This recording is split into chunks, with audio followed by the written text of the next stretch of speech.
देखिए बात सही भी है, जितना पैसा अमेरिका ने करीब 3 साल के यूक्रेन युद्ध में खर्च नहीं किया, उससे कहीं ज्यादा रकम वो 3 हफ्ते में ईरान के खिलाफ लगाने वाला है। आप देखिए कि यूक्रेन युद्ध पर अगर आप देखेंगे अमेरिका का खर्च कितना रहा है, अमेरिका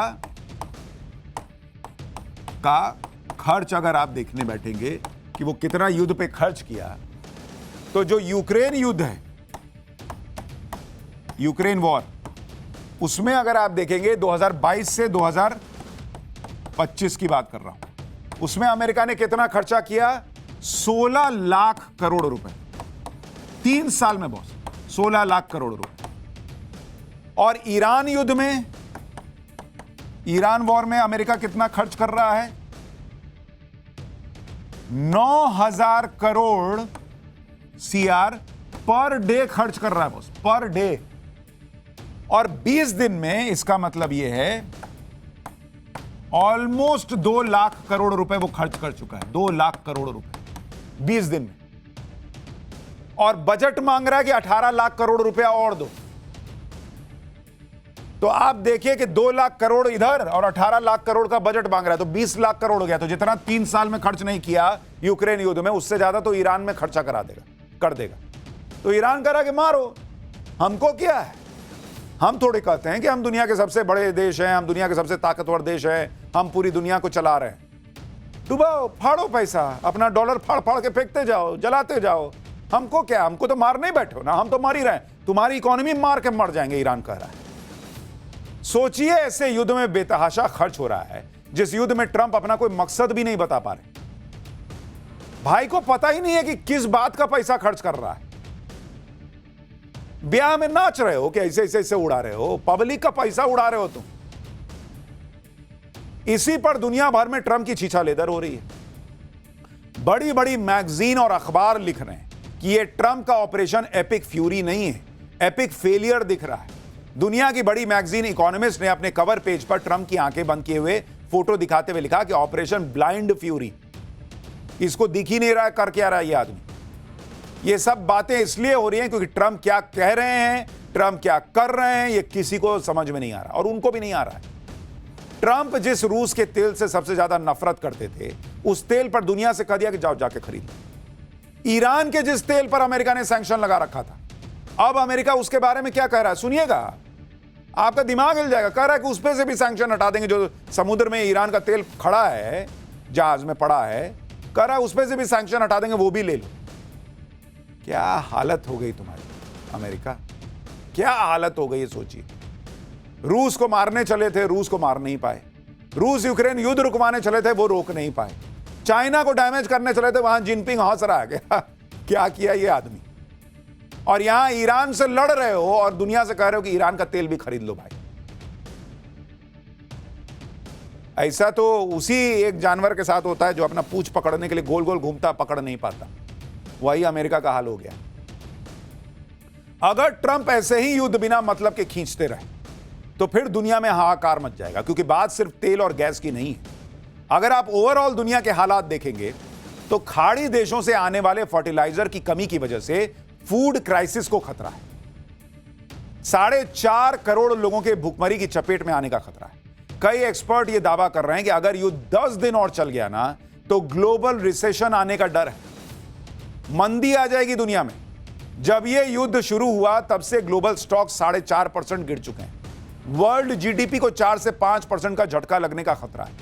दुनिया भर में ऑयल और गैस के दाम बढ़ रहे हैं।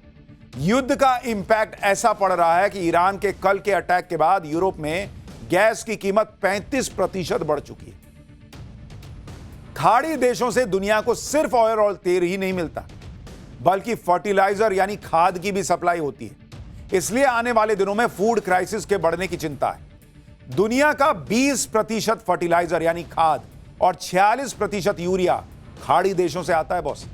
अगर हॉर्मुज स्ट्रेट बंद ही रहा तो दुनिया के कुल खाद व्यापार का 1/3 हिस्सा बाधित हो सकता है। नाइट्रोजन खाद की कीमत दोगुनी हो सकती है और फॉस्फेट खाद की कीमत करीब 50% बढ़ सकती है दुनिया भर में। एशिया के देश खाड़ी के फर्टिलाइजर पर सबसे ज्यादा निर्भर है। 35% यूरिया, 53% सल्फर और 64% अमोनिया एशिया को जाता है। भारत खास तौर पर खाड़ी देशों पर निर्भर है। भारत अपना 40% से ज्यादा यूरिया और फास्फेट खाद यहीं से मंगाता है।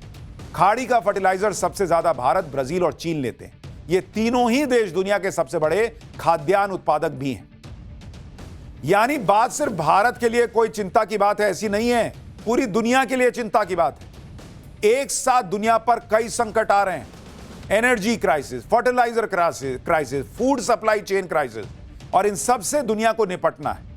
इसलिए लोग यही मना रहे हैं कि भाई किसी तरह ये युद्ध खत्म हो जाए, क्योंकि इतने सारे क्राइसिस नहीं होते तो लोग कहते कि जाओ डोनाल्ड ट्रंप तुम उधर कोने में लड़ते रहो, हमको फर्क नहीं पड़ता।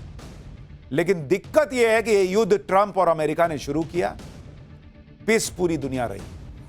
ईरान युद्ध की वजह से करीब 95 देश ऐसे हैं जहां तेल महंगा हो चुका है बॉस। कुछ देश ऐसे भी हैं जहां हर महीने के आखिर में फ्यूल के दाम चेंज होते हैं, तो आशंका है कि कई और देश अपने यहां फ्यूल के दाम बढ़ा सकते हैं। लेकिन बॉस आप देखिए, इस संकट में भी भारत के लिए राहत की बात यह है कि अभी तक कम से कम भारत में पेट्रोल डीजल के दाम नहीं बढ़े। और आप देखिए दुनिया में जो हालात हैं, उस बीच भारत अभी भी कितनी मजबूत स्थिति से टिका हुआ है, आपको देखना चाहिए। तेल के दाम बढ़े दुनिया में, कहां कितने बढ़े बॉस? अगर आप देखेंगे आज की डेट में, अमेरिका में जहां का ये रायता दुनिया भर में फैला हुआ है, वहां 16.5% तेल की कीमत बढ़ चुकी है। चीन में ऑलमोस्ट 10.4% तेल की कीमत जो है वो बढ़ चुकी है। सब ऊपर जा रहा है मामला। सिंगापुर को देखिए, सिंगापुर के अंदर तेल की कीमत जो है वो ऑलमोस्ट 16% बढ़ चुकी है। जर्मनी में देखिए, सबका आपको राउंड फिगर बता रहा हूं, जर्मनी में ऑलमोस्ट 13% बढ़ गई। कनाडा में देखिए बॉस, कनाडा में तो ऑलमोस्ट 28% तेल की कीमत बढ़ चुकी। इसी तरह आप फ्रांस में देखिए, फ्रांस के अंदर तेल की कीमत ऑलमोस्ट 6% बढ़ गई है। यह डेटा 23 फरवरी से 11 मार्च के बीच का आपको बढ़ा रहा हूं। लेकिन अगर आप भारत में देखेंगे, आज की डेट में भारत में तेल की कीमत कितनी बढ़ी? 0% बॉस। इकलौता अपना भारत है जो इस युद्ध के संकट के बीच भी टिका हुआ है। लेकिन समस्या यह है कि इतना रायता फैलाइएगा तो कितने दिन चलेगा, क्योंकि हम इतना इंपोर्ट करते हैं, कितने दिन इसको पकड़ के रख पाएंगे। लेकिन दुनिया भर में इंपैक्ट पड़ रहा है। भारत में पेट्रोल डीजल के दाम नहीं बढ़ रहे, लेकिन अगर यह युद्ध ऐसे ही चलता रहेगा तो आगे क्या होगा इसकी कोई गारंटी नहीं है। क्योंकि आप यह भी देखें कि ईरान युद्ध में 2 हफ्ते में ही भारत में एलपीजी को लेकर चिंताजनक स्थिति बन गई। पीएम मोदी इस बात को समझते हैं कि अगर युद्ध और भड़का, एनर्जी हब पर हमले होते रहे तो दुनिया तबाह हो जाएगी। और सबसे बड़ा नुकसान हमारा ही है भाई, भारत का, क्योंकि हम फास्टेस्ट ग्रोइंग इकोनॉमी है।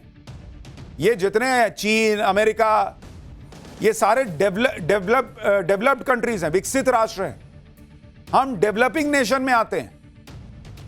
हम डेवलप्ड कंट्रीज में जाने के लिए लड़ाई लड़ रहे हैं, उसके लिए जद्दोजहद कर रहे हैं। ये हमारा समय है, इसकी बात कर रहे हैं। और उस वक्त ये रायता फैला दिया ट्रंप ने, और हम फंस गए बीच में। इसलिए प्रधानमंत्री मोदी ने भारत के हितों को सुरक्षित करने और युद्ध की चिंगारी को ठंडा करने के लिए कूटनीतिक प्रयास तेज किए हैं। कल और आज में पीएम मोदी ने कुवैत, ओमान, जॉर्डन, फ्रांस और मलेशिया के नेताओं से बातचीत की है। पीएम मोदी ने एनर्जी इंफ्रास्ट्रक्चर पर हमले की निंदा की है और तनाव को घटाने की लगातार अपील कर रहे हैं। प्रधानमंत्री मोदी ने डायलॉग और डिप्लोमेसी से शांति और स्थिरता पर जोर दिया है। ओमान के सुल्तान से पीएम मोदी ने स्ट्रेट ऑफ हॉर्मुज पर बात की है। स्ट्रेट ऑफ हॉर्मुज से बिना किसी रुकावट और सुरक्षित आवाजाही पर पीएम मोदी ने जोर दिया है। यानी पीएम मोदी अपनी डिप्लोमेसी के जरिए पूरा जोर लगा रहे हैं कि किसी तरीके से यह युद्ध रुके और भारत और दुनिया जो है वो इससे निकल सके। स्ट्रेट ऑफ हॉर्मुज का खुलना सिर्फ भारत नहीं, दुनिया के लिए जरूरी है। आज ही सरकार की तरफ से बताया गया है कि कैसे हॉर्मुज स्ट्रेट के बंद होने से सप्लाई चेन बाधित हुई है। साथ ही जो समुद्री रास्ते से व्यापार होता है उसकी कॉस्ट भी बढ़ गई है। सुनिए एक बार। स्ट्रेट ऑफ हॉर्मुज के क्लोजर से मैरीटाइम लॉजिस्टिक डिस्टर्ब हुए हैं। शिपिंग लाइंस और इंश्योरेंस ने एडिशनल वॉर रिस्क प्रीमियम को बढ़ाया है, वॉर रिस्क सरचार्जेस को बढ़ा दिया और इमरजेंसी कंफ्लिक्ट सरचार्जेस बढ़ गए हैं। लॉन्ग रूट्स की वजह से लॉजिस्टिक कॉस्ट बढ़ी हैं, व्हीकल डाइवर्जन हुए हैं और साथ ही हाई इंश्योरेंस प्रीमियम और कंजेशन एट ट्रांसशिपमेंट हब्स उन पर्टिकुलर पोर्ट्स पर देखा जा रहा है सर। और इसीलिए आपको याद होगा कि पाठशाला में हम आपको डे 1 से कह रहे हैं बॉस, कि ये कह देने से कि ना ना कुछ है ही नहीं, सब बढ़िया सब बढ़िया सब बढ़िया नहीं है, बोलने से नहीं होगा। ये है कि भारत जिस तरीके से अभी तक उस इंपैक्ट को झेल रहा है, पब्लिक तक नहीं जाने दे रहा है तेल की कीमतों को लेकर, वो कितने दिन रह पाएगा? क्योंकि एलपीजी को लेकर संकट तो खड़ा हुआ ही। आप डोमेस्टिक सप्लाई करते हैं तो आपको कमर्शियल रोकना पड़ता है, कमर्शियल कीजिएगा तो कहीं कुछ और करना पड़ेगा।